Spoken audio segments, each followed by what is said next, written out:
Devin and Morgana have been celebrating midlife love by getting married 100 times in 100 countries. They believe grown-up love gets better and more fun, especially for women. Everyone's smarter, wiser. Men are more relationship ready. And if they're not, it's obvious. Forget anything you were told about being too old or too late for love and adventure. Instead, get fresh new tips on dating, relating, and travel to exotic destinations. And best of all, call in for personal guidance, creating crazy, sexy midlife love in your life.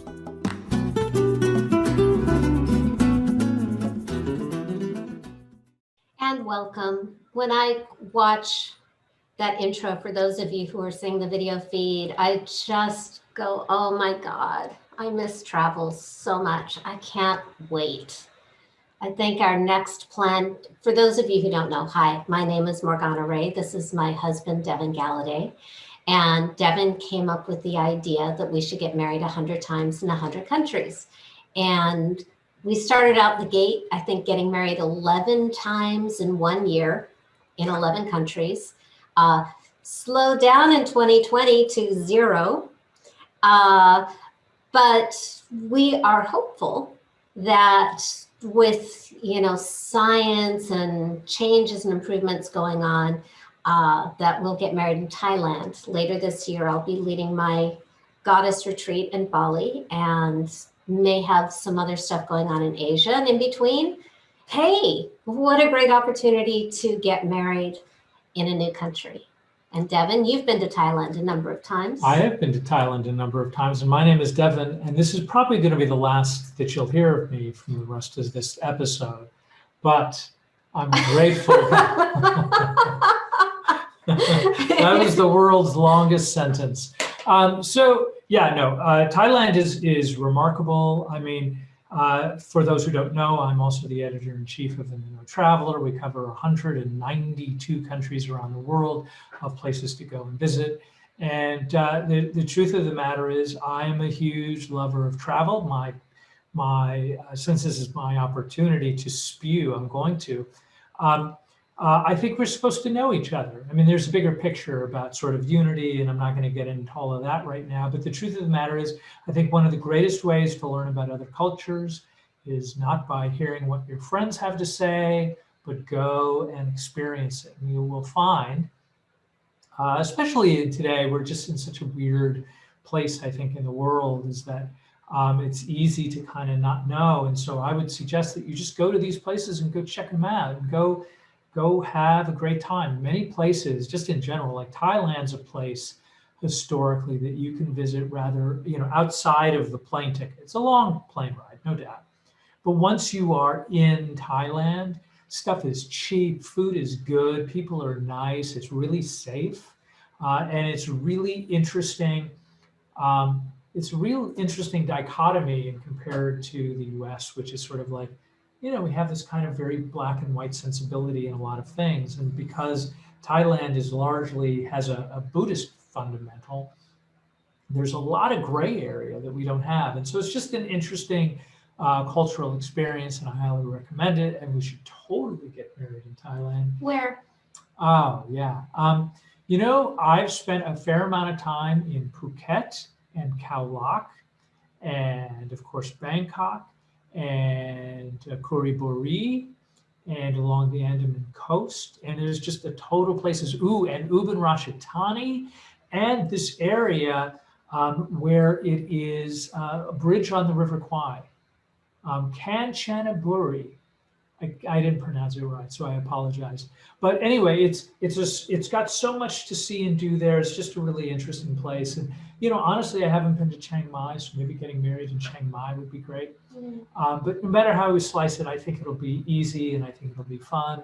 And lots of Thai massage and Thai food. Totally. And you can get like a Thai massage for like $6. I mean, maybe something has changed in the last few years, because it's been probably about 5 years since the last time I've been back. But it's just an extraordinary country, and there's so many just really interesting things to do. I mean, just really, you need to get on a tuk-tuk, which is sort of like a 3-wheeled kind of cab, open door cab. It's like a tricycle you can fit as many human beings as possible in it, and take it take it in Bangkok because they don't have traffic rules there.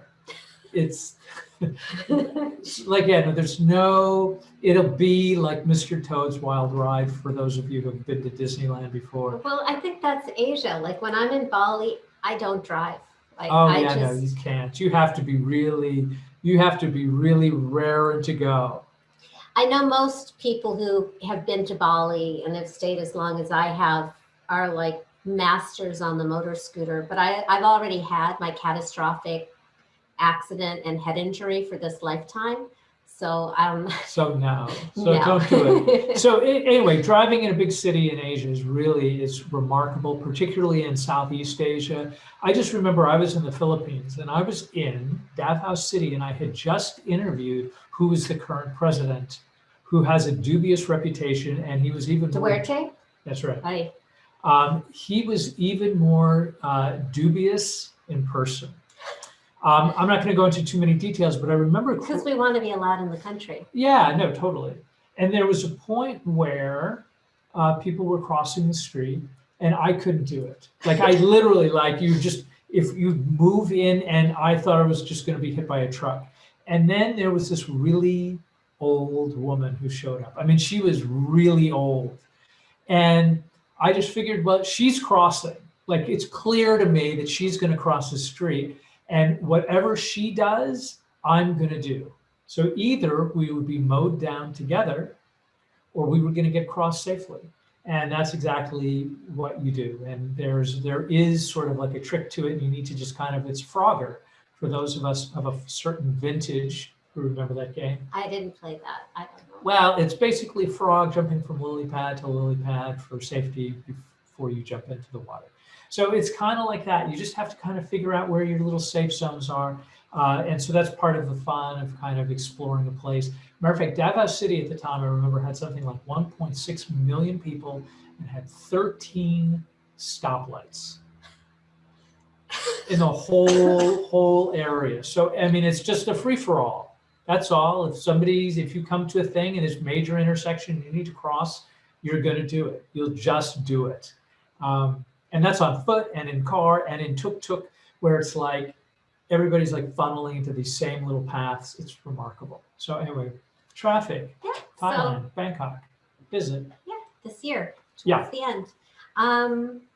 So today is our Q&A night. I put our phone number next to our names at the bottom, but I will also hold it up, 888-627-6008, especially if you're listening in. 888-627-6008 if you want to call in at any time with any relationship issue. And if you don't, it's okay too, because I took in a bunch of questions before the show so that we would have something to talk about. But if you call us and we hear your voice, we can obviously hear more nuance, ask for clarification, and go deeper. But today's show is about midlife love, crazy, sexy midlife love, because You should have fun. Well, yeah. You should have fun. It should be easier as we get older. And I think it is. So I think we're here to prove that. I mean, the reason I'm so happy, despite this weird experiment of being like in our house together round the clock for weeks without break for almost a year now, is I really, really enjoy Devin's company, and nothing can beat just really loving to be with the person you're with. You know, Devin is my favorite person. So a lot of fun. And my wife, Morgana, is my favorite person. And so What are the odds? What are the odds? I think it's really important to just point out that if you are kind of looking at us and going, well, I don't have that. We didn't. We didn't either. And for a very long time. So, you know, obviously our main focus is to let you know that you can get it, you can find it. And a lot of it just has to do with sort of like being conscious in the moment. And I think a lot of what a lot of people end up doing, at least a lot of the people that I end up speaking with, are people who sort of like they're presented a circumstance, and then they get really caught up in sort of like, oh, does he like me? And that becomes the thing, rather than what is it do you need in order to thrive? And will that person, A, provide it for you? And B, will you be willing to provide the thing that this other person needs? And ladies, because I started out very strongly in that position, like auditioning Devin to I feel safe with him. Check. Our first date lasted 6 hours, and I didn't have to feel like I needed to perform at any moment. And he was cute. Check. And funny and interesting and smart. Check. And then somewhere along the road, I realized I liked him. And that's when I became a little crazy. And that's when, I don't care how old you are. I was 45 at the time. And by the way, now I'm 54 and I still get butterflies. And I still get like, does he really like me? Like, even though we've been married 25 times in 20 countries, does he really like me? Why would he like me? I mean, that happens because my hormones, my love hormones, like, take my brain hostage. And this is normal. And there are all sorts of scientific names and explanations for the process. So just having somebody sane and disinterested on the outside. I hired a coach so that I could be crazy with my coach and get it out of my system so that I could pretend to be sane again by my next date with Devin. So having somebody who's not just a girlfriend is really, really useful when the feelings start to come in and you forget that you're auditioning your partner for, a long-term commitment. I don't know that you had a bunch of your friends too, to kind of help you through it. I think the first moment it occurred to me that Devin might be serious about me was when we went to your friend's birthday party, and I met all these childhood friends of yours, Devin. And one of them said, oh yeah, Devin has been telling me about you. And that was like, ooh, like the antenna went up. He's been talking about me to his friends. That might mean something. Another really good sign is that Devin has friends going back since like elementary school and earlier who are happily married, long-term relationships. Whoever you're with is going to be like the people he hangs out with. So if he hangs out with happily married people, that's another good sign. And if he has really long-term relationships, that's another thing to look for when you're kind of hedging your bets and checking out who this person is when you're looking for a long-term relationship. I was actually going to take this. This is just a sort of a side tip. And I've heard this a number of times, and I think, of course, this was only my own self-promotion, but I think a great way to find out, and this is really more for the ladies, I think there's a maternal instinct that kicks in no matter what. This is me probably being sexist, having just said that. But I think for ladies, sometimes it's kind of challenging to go, oh, well, I don't know if I want to date a guy who already has kids. If he has kids, you can learn a lot about where he's at emotionally and spiritually and whether or not he's capable of being in a relationship. If you just say it, it's like a great way to sneak around the side to just say, tell me about your kid. Tell me about your kid. Find out the kind of level of the relationship, commitment, love, all that kind of stuff. Let his eyes light up, all those kinds of things. I mean, if he says, I haven't seen my kid for 6 years, that doesn't mean he's an evil person, devoid of love. I'm just saying that if you're looking for somebody who's capable of commitment, you're going to get a sneak peek through that window when you find out what kind of relationship they're having with their own kids. I didn't think I wanted somebody who had a kid because I had never had kids, and I wanted some like us time before we would go into that. And Devin being a father, I think actually made him a better person. And because I was a dud. And by the way, I don't even say that in jest, but please. How you showed up for your daughter, let me know how you show up for those you love and feel protective towards. And that, so that was one of the things that I thought I didn't want that ended up being a plus in your case. Might not have been with somebody else, but in your case, it was a definite plus. I think it made you a better human being. It makes you, I think, a better partner to me. And I just really admired and trusted you more when I saw how you showed up for your daughter.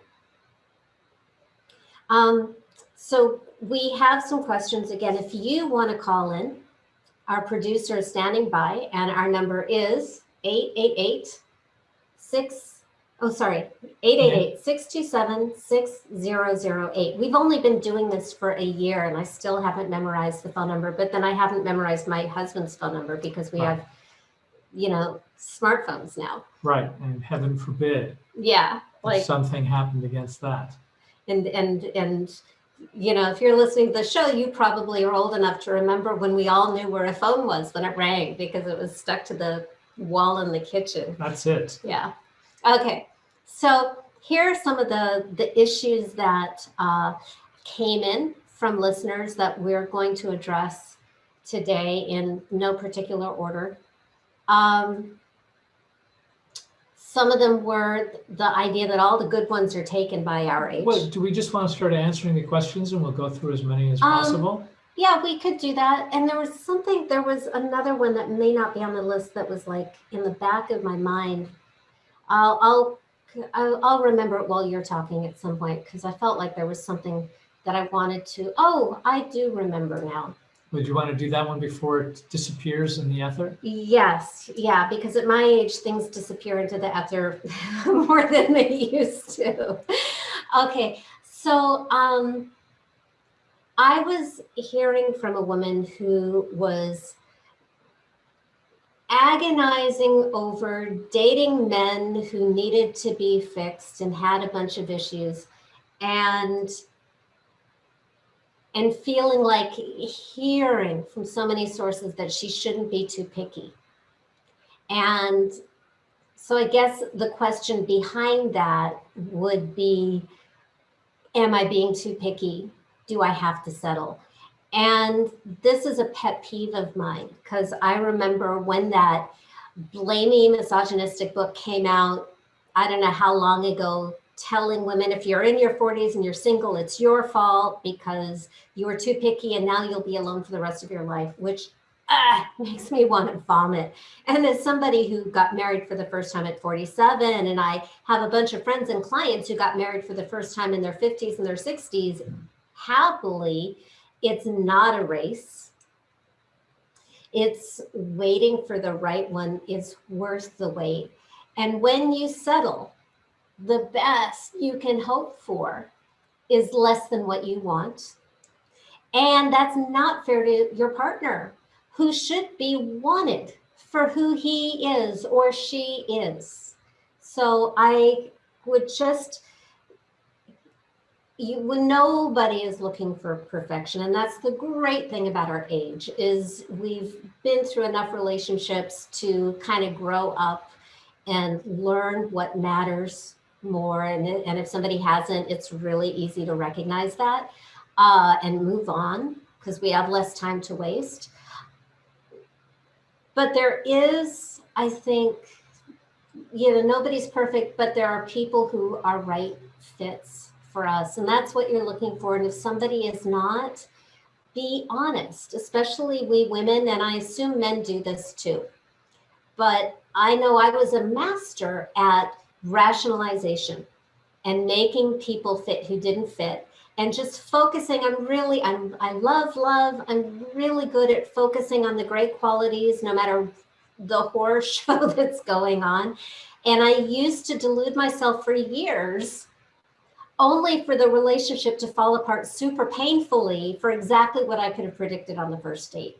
And I actually made a decision to stop pretending not to know for 2 years what I knew right away. And I went on a ridiculous number of single dates. And sometimes I would see, oh, well, this person is not a keeper, but I think we can it might be fun to date for a little while. And those relationships might last 3 months. It was, I like to say, because it was true. I could see an expiration date above every single guy I dated until I met Devin. And that's how I knew he was different, because I still don't see any expiration date above his head. But I couldn't have been available to meet him if I was trying to make an expiration date last. So saying no to somebody who doesn't fit your values, and who you can't be happy with, and he's not going to be happy with, is a service to you both, so that you can be free and available for a person that you can be happy with. Because nobody wants to be with somebody who they make miserable. Like, you're not doing a guy a favor by being with him and being miserable. Am I correct? Yeah, I was going to throw an additional piece in there that, I've spoken to a lot of women who sometimes, not always, because you don't get a guidebook. Do you know what I mean? Like, where Morgana was talking about this idea of having an expiration date above somebody's head, I think is a very viable one. At the same time, you don't necessarily get the burning bush kind of moment where you absolutely know. Sometimes you do, but sometimes it's like you have to kind of take a look and be conscious of, here's the kinds of things that are happening. Is it working for me? Right? It could be anything. You get to decide, you get to pick and choose of the things. But what I was going to say about the word settling, I think it's important to sort of like have standards and to have consciousness of what it is that you want in your life, right? But you have to be aware of those things. Like, you have to kind of make a decision. It's not just merely, I've had some feelings and then I'm going to run for the hills.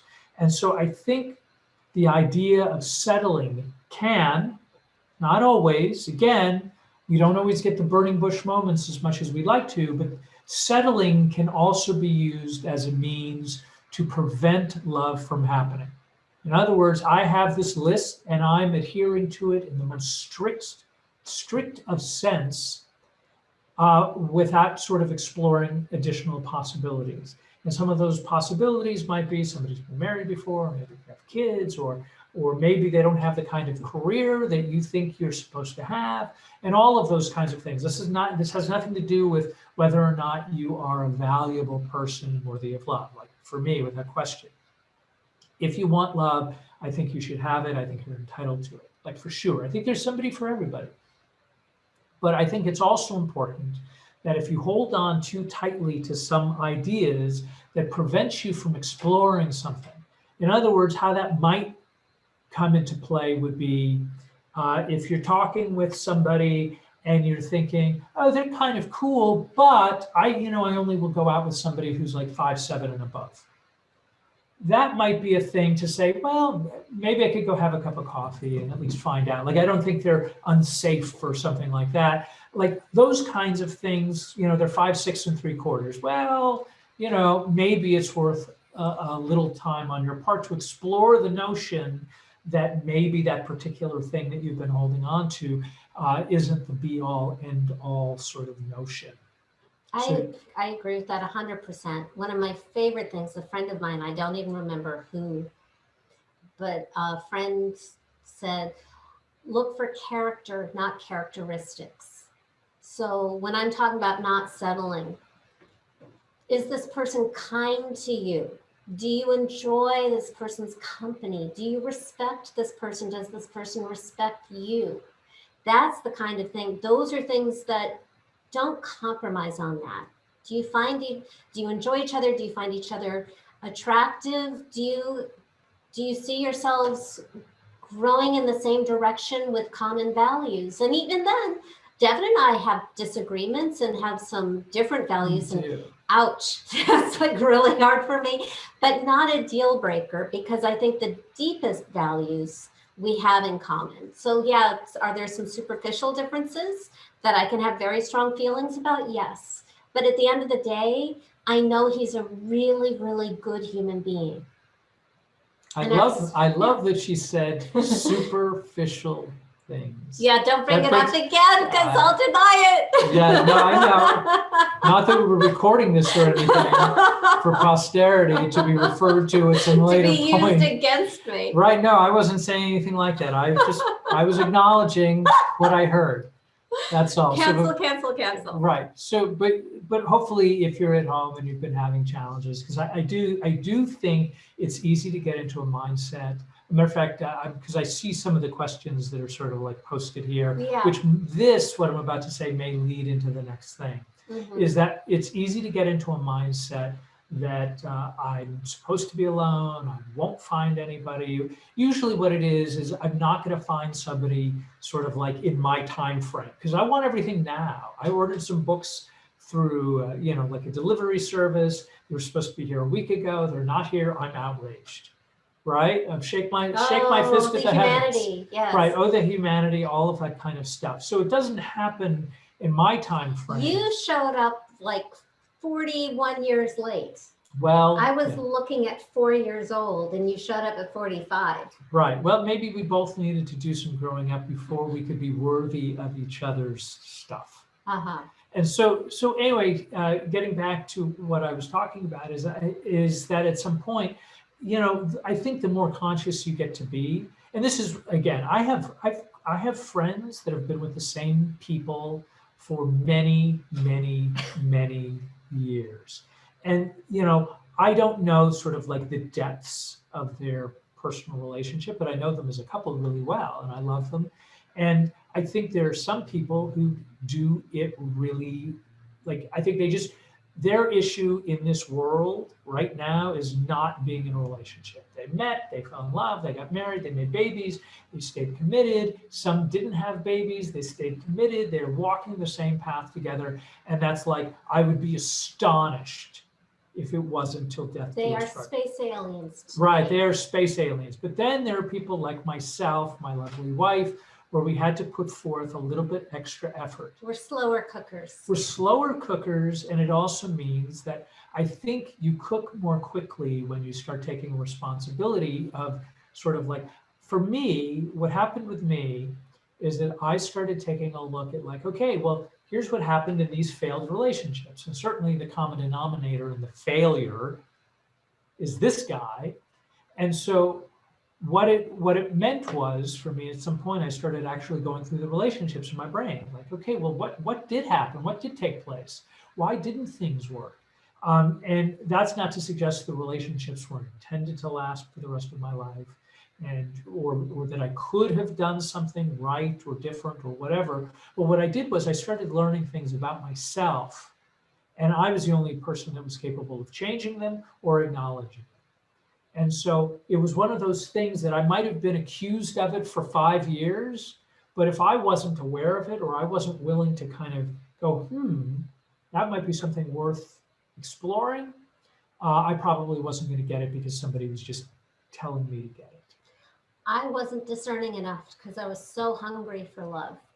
Right, and I think a lot of people are. And I, the biggest thing for me was learning to say no and be okay and be on my own for a while. It let me build my own business and my own voice. But what I really needed to learn for myself was to say no and kind of fix my picker. And based on all the stories my husband's mother has told me about the women prior, I think My mother's not a fair judge. She likes Please, me, so I think she's the best judge ever. Yeah, no, that's true. I do like her. This is one of those moments where we're going to argue in front of you. How dare you? No, I'm just kidding. So, all right. So my mother had some opinions about women that I've dated in the past. How surprising. I, for one, am astonished to hear that brand new news. That is a really interesting piece of information. So, okay, so I guess when we were talking a minute ago about this idea of mindset, were you done with that idea? Yeah, go ahead. Okay, all right. So when I was talking about this idea of mindset, where we start, perfect, and again, it could be that maybe you've set these standards and they're really rigorous and they're really hard, and maybe you're not giving somebody a chance, but that's a decision that you're making. It may be a small secret decision that's in the back of your mind, in a vice grip. Or maybe it's part of your culture or your family or something else. Like, oh, well, we only marry doctors here in this family. So anyway, this first question, can you believe it? We've been talking this long and we're just getting to question number 1. Yeah, I can totally believe it. Right. Go ahead. So the first question is, all the good ones are taken. Just imagine a question mark after that. Right. The belief that all the good ones are taken. Right. Meaning that if you didn't get married at 20 or 25, that the limited pool of human beings are separated into good ones and duds, and that only after, like, all the smart women married all the smart guys and all the good women married all the good guys, and whatever's out there now is somehow just the That's rabble. Right. We are the leftovers. We are the leftovers. This is after everybody. We are the ones who've already been picked through 1,000 times. We were at the bottom of the basket at Filene's basement by the time we met each other. Right. That is horrendous. So as you can see, that's well. But I do like the point that the guys who are great in relationships stayed in marriage. Some of them. In your case, you're different. Like, you're great in relationship now, but you were horrible when you were younger because you were slower. Horrible is strong, but yeah. No, I read your book. Right. No, I needed. I read your memoir. Right. Okay. So all right. Fair enough. Fair enough. I have that thing recorded earlier about what you said. And I have an entire book that she could go, page 42 of 10,000 miles of my dead father's ashes. Indeed. So please. Go on. Yeah. So no, you brought it up. What are your responses to that? The good ones are taken. So I think part of the question is that there's a mindset issue, and the mindset issue is a really big one. I think it's a real big one because there is sort of like the ideas of facts, but a lot of our personal relationship isn't really about facts per se. I think it's about our perception, and our perception is something that we're kind of like. We mold into a circumstance where we're right or we're the victim, or if only under a different set of circumstances, I'd be the happiest person. I shake my fist at the heavens some more. And so you have that element to it. And then, of course, there's this idea of there's actually, like, for people that are good for you, that will bring you peace, joy, comfort, people that will want you to be your best self, and you, because you're around them, will want to be your best self, that there's a limited number. There's 7.5 billion people and growing. Right. So a lot of good people can be married and still a lot of good people be looking. And people change. So great guys who were married before, they grew in different directions. Doesn't have to be anybody's fault. People make mistakes, or they grow in different directions, or circumstances change, and you only need one. So if you just approach dating, first work on yourself to be the person who would be a good match for the person you want. That doesn't mean be somebody different or change yourself, because that doesn't make you a good match. But work on your own self-love and your own happiness with life, and your inner blocks, and whatever is going on inside of you that protects yourself from love, because love can be really scary. Oh my goodness. Like, even in the best relationship, the more you open up and get vulnerable and invest in the relationship and really, really, truly love, the word again, vulnerability, like, it is scary, because the deeper you go, the more you can be hurt, because that is just the nature of love. So do the work on yourself so that you have that strong sense of worthiness, not entitlement. It can feel very similar, but worthiness, so that you feel like loved by yourself, loved by life. It's just a great energy to attract and then be able to say no to the people who are not the right people. Attractive people attract everything. So when you're attractive, you are going to attract a lot of people. The majority, all but one, are going to be people who are no's. So don't judge yourself when you attract something you don't want. Your job is simply to say no to that so that you are open. And again, I'm not saying because he's a half inch too short, like that kind of stuff, that's just so dehumanizing. If you don't feel safe with the person, or you don't respect the person, like character over characteristics. Carol Allen, the astrologer, who's been on the show a couple of times, she says a story about banquet girl versus breadcrumb girl. And I will totally admit that I have been breadcrumb girl at times in my life. And the way she describes breadcrumb girl is like, oh, he drinks and he cheats on me, because I've dated that guy, and he's abusive, but he's the best I'll ever get. So I have to like grasp the crumbs of his affection. And I've been that person more than once in my life. So that is breadcrumb girl, no shame. I've been there. I think we all have our moments. It's part of growing up, except for the space alien friends that Devin has, who like met their person right out the gate and they've been happily married since. And we love them. We love them. No problem with that either.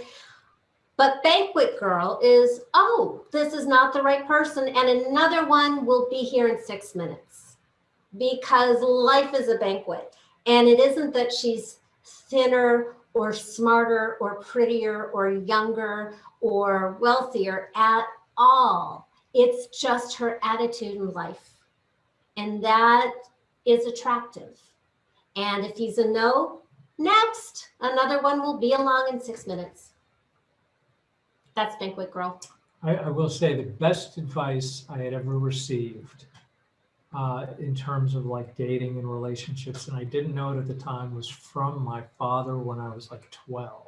My father was not skilled at relationships. I think he was well-intentioned. He was actually one of the more interesting guys ever. But I remember having this crush on a girl like in the 6th grade or 7th grade, and he was like, I had just gotten like jilted. And it wasn't even like, I never even got to the place where jilting really takes place. I just like knew like long ahead of time that jilting was like, that was all that was going to be part of this deal. And so he had said to me when I was particularly just like, oh, I'm just a little brokenhearted guy. And he said very matter-of-factly, and I think it holds true. He said, 1 down, 10 billion to go. And your father lived his life that way. And he lived his life that way. So by the way, in much the same way we talked earlier about, what was the word that we were using? The word standards, not the standards. What was the standards words that we were talking about? Character, not characteristics, values, settling. Settling. Okay. Settling was the magic word. And so we could use that as a justification to keep love away. In much the same way, this sort of like, hey, there's 1 billion to go. It's sort of the grass is greener on the other side of the street. What you don't want to do is fall into that trap either, where somebody is never going to be good enough. And if they've hurt you, you don't need to work through the relationship, or you don't need to try. You just keep moving and moving and moving and moving. Both sides are traps. But hopefully by midlife, we've been through enough so that when we meet a gem who has issues and human flaws and failings and quirks like every other human being does, but it's your human, you get it. And that's I think part of what has made relationship and love and living with Devin so easy for me, is because I appreciate like how special he is for me and how lucky I am, like, because that's the value of time on the planet, is we have less. So hopefully by now, we've learned a little bit, and we are not hung up on the ridiculous anymore, or maybe a little less. Let's what we were just talking about goes really easily into the next concern that was sent to me is the guy from my past who I never got over is showing up. That's not a question. What does that even mean? Well, that was the question that was sent to me, the concern, looking for advice on that. If he's from your past and it didn't work before, this is not an absolute, but my intuitive hit is it probably will not work. There's a reason that relationships don't work. Of course, there are exceptions, and you get to be the chooser. What is actually, I think, a good thing to do. I had a year many years ago where I set the theme, my annual New Year's theme for the year. This was going to be the year of peace and love. And I had this fantasy that my business would be peaceful and I would meet the love of my life, and neither happened. But what did happen was every guy who had broken my heart and got away or didn't know I existed or whatever, that I had never completely gotten over, they all showed up that year. And they all wanted to date me. And I got to meet with each and every single one of them and sit across the table from them thinking to myself, oh my God, she who I used to be so into you. And I'm so over you now. And it was glorious because I got to make complete peace with my love life and realize I've already been on that ride and I don't need to be on that ride. And I know how the ride ends. Nice to see you. Bye. It was fantastic. I hope everybody gets to have that experience if you need it. So maybe seeing him and remembering exactly why it didn't work out might give you some closure, but it sounds like a red flag to me. And kind of coming from that breadcrumb that you can't do better. That's my hunch. Meet him, check it out, see for yourself. Devin?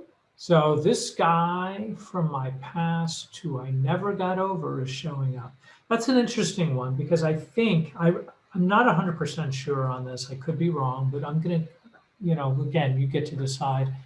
I think I remember reading about sort of like a general study, and one of the differences between men and women is that men tend to think of like what's out there in the future, and women tend to sort of like over romanticize the past. And of course, that's not always true, because as soon as you say that, there's going to be a woman who's only caring about the future and some guy who's hung up what happened 3 years ago. And so I think the general idea here is that if it didn't work, maybe it could work again, but what has changed? And I think it's kind of, for me, I always kind of go to, well, what is the thing? What are we conscious about? It's not merely, oh, he walked into a room and he's my dreamboat. Oh, look at him. He's so charming. And all that stuff is great. I think that's great. I think we love that. I think we love this idea that we see each other from across the room, and magic and lightning bolts and all the fairy dust, flies up in the air. And that's all great. But I think there's a certain reality. So if it didn't work the first time around, what changed? What's the thing that has what's now different? And if you don't have an answer to that, other than, oh, but he looks so great now, or she's beautiful, or whatever, or she really she gets me, I don't know if that's enough. I don't know. I mean, you can listen, the worst that can happen, go have lunch. Go have lunch, but be really conscious of why you're having lunch, what your expectations are. Are you ready to run and jump back into romance again? Or are you looking to kind of figure out, maybe there's some real obvious thing where you were both too immature, but also implies you've matured, which may or may have happened. And have you? And has he? Right. I think that's a great response. What has changed? Because if nothing has changed, it's not going to end up any better. And I think we get to take what we love from a relationship, and then we get to say, okay, the next one is that's the baseline for the next one. It's going to be this and better. And wouldn't that be yummier? than trying to make like, you know, an old thing that didn't fit before fit. Ooh, next one that comes up in our list here is this woman wrote, I feel this dread that every man is going to leave. That's a tough one. Well, and you can navigate it, but yeah. It's just a tough emotional place to be in. Well, my mother rejected me. My stepfather rejected me. My father rejected me. A lot of my girlfriends like turned on me when I was young. So I have this like built-in fear of abandonment. And you know, everybody loves to talk about the book The Untethered Soul and attachment styles, and read it if you like it. What I did was I worked on my relationship with love. And, you know, those who know me from my work with relationship with money, uncovering the root cause of repelling it or why it goes away. Money as if it were a person, you know, the monster who is scarcity and dramatic and makes you feel not good enough and insecure in the world. And if you don't know that, go to my website at morganarae.com, and there is just oodles of free stuff there, starting with a 4-part video series and just hundreds of videos and articles on my blog. I did the same process with my relationship with love in 2012 to see why I was doing everything you were supposed to be doing and taking all the classes and working with the coaches, and why I was still demanifesting love and getting my heart broken. And I would, you know, work with coaches and take classes, and they'd say what to do, and it'd be like, well, I am doing that. So what's going on? And it just kind of triggered in me the same experience that I had with money, where you do everything right and you aren't getting the right result. What are you protecting yourself from unconsciously that is giving you the result you're getting? So I really dove deep into like all of the hurt and the betrayal and the rejection, starting with childhood, and built a really great case for why love is not only dangerous, but even deadly to me. And that's why I was pushing it away. And I personified this love monster and rejected it and obliterated it and said, you know, you don't get to be in my life. And I made space for a different experience of love in my life. And I met Devin 2 months later. So that is one approach, is first you have to really make love safe. And if you have dread, by the way, you have very good reasons for it. So it's not that there's something wrong with you. It's that you love yourself and you want to protect yourself from pain. So we want to make it safer for you. And I also want to reframe the dread that men will leave. And a coach friend of mine said that failure is the norm. The relationship that lasts, the marriage, that's the exception. So it's the norm. It's not actually a failure. It's supposed to be that way because the person you're going to be with, rejecting and forsaking all others, is supposed to be special. And maybe you meet the person right off the bat, but if you're like us, you don't. And so I like the perspective that rejection, in air quotes, is God's protection, making you available for the right person. Ooh, thank you. Thank you for getting out of the way. Even the one who broke my heart, who I thought really, really dug me when he said that he didn't love me and didn't think he ever could, I said, thank you for letting me know. That's really useful information. I don't think we'll ever see each other again. And that was the person before Devin. So one last thing is cast yourself as the shopper and the buyer instead of the seller. And don't sell yourself so cheaply. You are shopping. See if the person shows up, if the person loves you, if the person is kind to you, if the person wants to be with you. That is part of your job as the shopper in the relationship equation. If he doesn't show up, if he leaves you dangling, feeling insecure, if he isn't nice to you, if he disappears, then he is not a good job candidate for your life partner next. So it isn't dread that he's going to leave. It's looking forward to making space for the right one. That would be my response. Did you want to squeeze in 2 words in the final minutes of our show? I was hoping to squeeze in 2 words. Go ahead. So I look at it in a slightly different thing, and I'm even going to give you a little exercise at home if you're having this particular thing. So again, if you're just joining us, I feel this dread in every man is going to leave me. So in terms of the dread, that's like a real thing. Those are real feelings. It's a real experience. And that's because you've been hurt and you've had your heart broken and it's terrible. And I'm sorry. I'm sorry that those kinds of things happen. I also would love you to know that relationships, failed relationships, relationships that didn't work out in the manner in which you hoped they would, were really opportunities to learn. And so the dread part is sort of the internalized disappointment that keeps showing up. And really what ends up happening is all of a sudden love may show up and we're kind of like this because I'm terrified that this thing is not going to work out the way that I want. So if you were to say, and here's the exercise, make a list of all the relationships that you had. And my guess is that, probably at the end of each of those relationships, it was a drag, right? And my feelings were hurt. I felt useless. I felt unloved or unlovable. Maybe there was like a terrible thing that happened within the relationship that's hard to get over. All of those things are valid. And I'm not suggesting for a second you should not be aware of them or shoo them to the side. What I am saying is that there were parts of the relationship that were useful. And we want to go find out, like do a little fact-finding mission, right? You write down the person's name and you write down the things that you learned from the relationship. And it might be, I broke up with Susie because I needed to stand up for myself, right? And I did it by standing up to Susie and walking out the door, right? These boots are made for walking.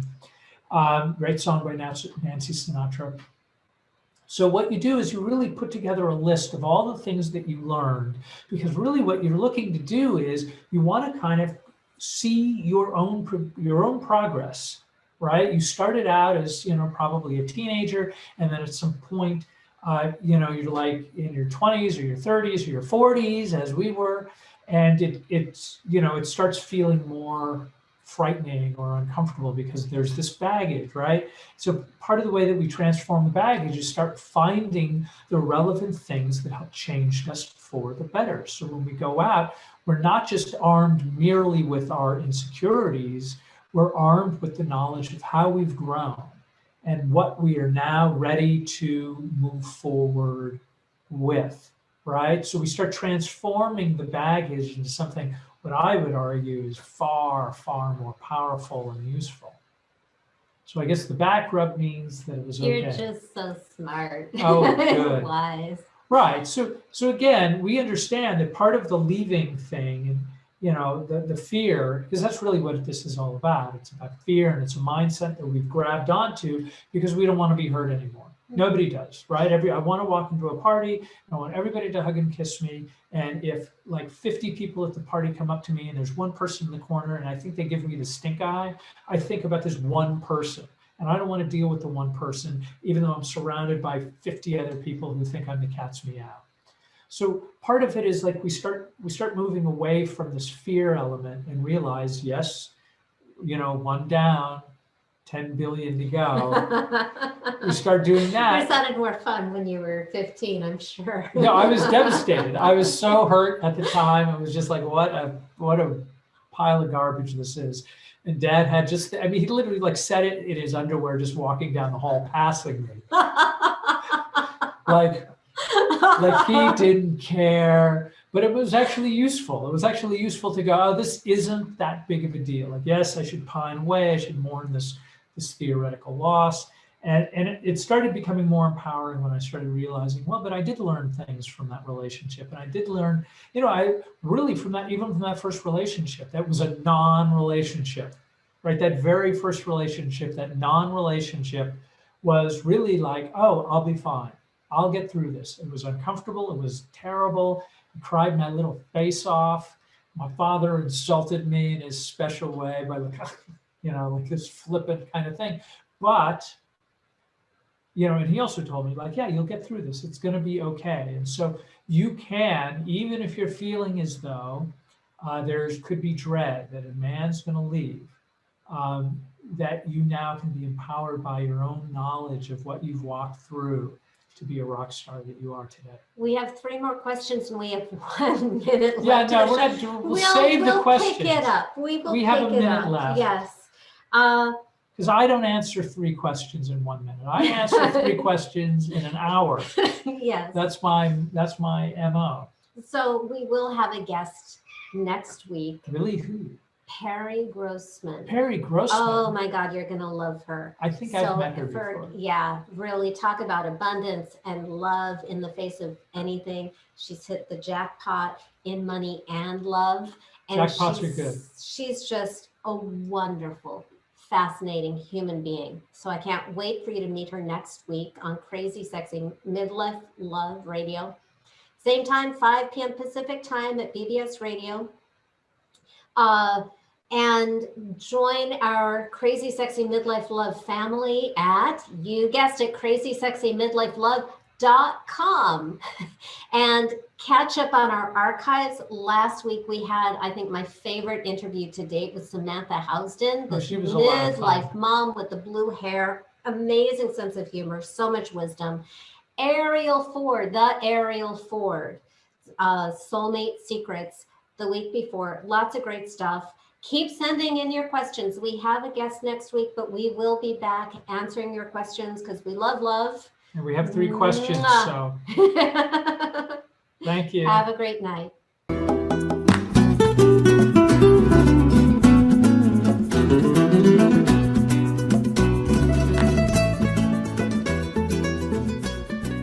Thank you for listening to Crazy Sexy Midlife Love. Please sign up to join our free love family at crazysexymidlifelove.com to get alerts to live shows, call in and ask questions, or just listen in. And ladies, don't forget to download Devin's free ebook, Women Are Smarter Than Men and Other Secrets Marriage-Minded Women Need to Know. Also available at crazysexymidlifelove.com.